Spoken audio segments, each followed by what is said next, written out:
հարցս վերաբերելու է տնտեսական աճին, 21-ից 26 թվականներին կառավարության ծրագրով տնտեսական աճը սահմանված էր միջինում 7%, բարենպաստ պայմաններում 9%։ Այսօրվա ծրագիրը ուսումնասիրելով կարելի է հանդիպել 6% թիվը, ինչը ավելի համեստ ցուցանիշ է եւ փաստացի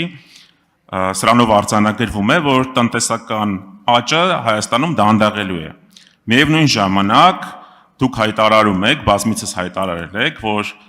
խաղաղության պայմաններում Հայաստանը մեծ տնտեսական օգուտներ է ստանալու, որ թրիփը նոր հնարավորություններ է բերելու։ Հարցս հետևյալն է, այդ ոնց է ստացվում, որ 21 թվականին ունենալով Արցախ, ունենալով Հայոց ցեղասպանության միջազգային ճանաչման օրակարգ, ունենալով շատ ու շատ ավելի բարենպաստ պայմաններ ազգային թեմայով, այսպես ասած, մեր տնտեսական աճի կանխատեսումը ավելի մեծ էր, քան հիմա։ Հիմա տվյալ պահին հաշվի առնելով երկրում աղքատության ցուցանիշները, ոնց է այդպես լինում, որ փաստացի երկրի տնտեսական աճը դանդաղելու է։ Իմ կարծիքով այստեղ մի քիչ որոշակի շփոթ կա, նախ որովհետև մենք պետք է հասկանանք տնտեսական աճը ինչ է, որովհետև ամեն 7%-ը ոչ թե մենք վերադառնում ենք այն 0-ից ենք 7% աճ ապահովում, այլ արդեն իսկ 7%-ի վրա 7% ենք ապահովում, այսինքն ենթադրենք սա 0-ական կետն է, մենք եկանք 7% ապահովեցինք, մեր հաջորդ 7%-ը ոչ թե ստեղից է սկսում, այլ 7%-ից 7%, այն հաջորդ 7%-ը 14%-ի վրա 7%, հաջորդը 21%-ի վրա 7%, և մենք 2021 թվականին ստանձնելով միջինում 7% աճը, ըստ էության հիմա արդեն նաև առաջի կիսամյակի հնայի աճի ցուցանիշները եղավ, մենք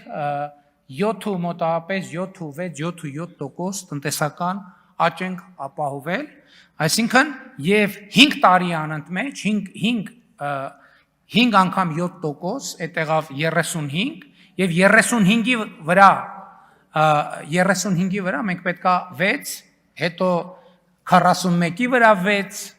հետո 47-ի վրա 6, և այլն և այդպես շարունակ, այսինքն դա չի նշանակում, որ դանդաղում է տնտեսական աճը, այլ նշանակում է, որ տնտեսությունը ավելի ու ավելի բարձր հենքի վրա է կանգնած և հետևաբար իրա վրա շատ ամբիցիոզ ցուցանիշ է, բայց ես նաև ուզում եմ հետևյալը ասեմ, որ Հայաստանը նախորդող շրջանում 2018-ից 2000 կամ 2021-ից 2026 թվականը մեր տնտեսական միջին աճը աշխարհի միջինից էլ է բարձր եղել, ԵԱՏՄ միջինից էլ է բարձր եղել և ավելին ասեմ, որ մենք 7% ստանձնել ենք, բայց իրականում 7%-ից բարձր տնտեսական ցուցանիշներ ենք ապահովել։ Իմիջիայլոց էլ ասեմ, որ այս թեմայի քննարկումներում ընդդիմության գործընկերները հաճախ ուզում են ասել, որ ասում են, որ այ արտաքին միջավայրի ինչ-որ պրոցեսներ, բա դրան նպաստել են, հա ճիշտ է, նպաստել են, մենք աշխարհից կտրված չենք ապրում։ Այսօր էլ օրինակ Հայաստանում պրոցես կա, անշարժ գույքի շուկան ակտիվա ահավոր։ Նախորդ տարվա նույն ժամանակահատվածի համեմատ այս տարի 15,000 հատով անշարժ գույքի հետ կապված մենք գործարքներ ենք ունեցել, 15,000 հատով ավել։ Հա պարզ է և լեգիտիմ փաստար կա, որ արտաքին միջավայրում տեղի ունեցող գործընթացներ նպաստում են, որ մարդիկ գան Հայաստանում օրինակ տուն առնեն։ Այո, կա, բայց Հայաստանում են չէ գալիս տուն առնում։ Կարան չգան Հայաստանում տուն առեն։ Արտաքին միջավայրում էլի են պրոցեսներ եղել։ Ու առաջին արտաքին միջավայրի պրոցեսները չեն, բայց ինչի չեն եկել Հայաստանում տուն առնելու։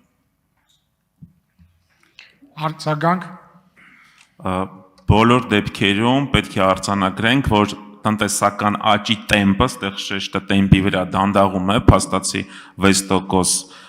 կանխատեսումով և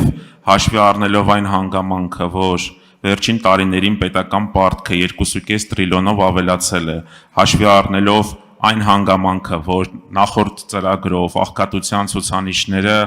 չեն հասել կառավարության կողմից նպատակադրված շեմին, այսինքն կրկնակի չի կրճատվել, ձեր խոսքերը ամենայն անկեղծությամբ համոզիչ չեն։ Շնորհակալություն։ Գիտեք, ելի եմ ասում, ձեր գնահատականը իմ կարծիքով օբյեկտիվ չի, որովհետև ելի ես ասացի 2018 թվականից 2025-ի արդյունքներով Հայաստանի հնան 53% աճ ունեցել։ Այսինքն պատկերացնում եք, այդ ահռելի աճի վրա 6% ահա որ ամբիցիոզ ցուցանիշ է։ Ինչ վերաբերում է աղքատությանը, մենք մի խնդրեմ ունենք աղքատության իրավիճակը հասկանալու հետ կապված, որովհետև վերջին տարիներին միջազգայինորեն աղքատության հաշվարկման ցուցանիշը փոփոխության է ենթարկվել եւ այսօրվա ցուցանիշները համադրելի չեն տարիների առաջվա ցուցանիշի հետ։ Բայց կա մի դեպք, որ այդ թվում միջազգային վերլուծությամբ մենք ըստ էության շատ մոտ ենք մեր մի կարևոր նախընտրական խոստում կատարելու, այն է ծայրահեղ աղքատությանը վերջ դնելուն, ինչ եւ մեծ է հավանականությունը, որ մենք այդ խնդիրը կատարել ենք, դա մենք կիմանանք այդ թվում միջազգային կազմակերպությունների կողմից թարմ հետազոտությունների արդյունքում աղքատության տվյալները մի քիչ ավելի ուշացումով են ուսումնասիրվում եւ հրապարակվում եւ ես հույս ունեմ, որ նոր հրապարակումները այս խոսքերը կհիմնավորեն, բայց որ մենք ընդհուպ մոտեցել ենք դրան, ես ոչ մի կասկած չունեմ։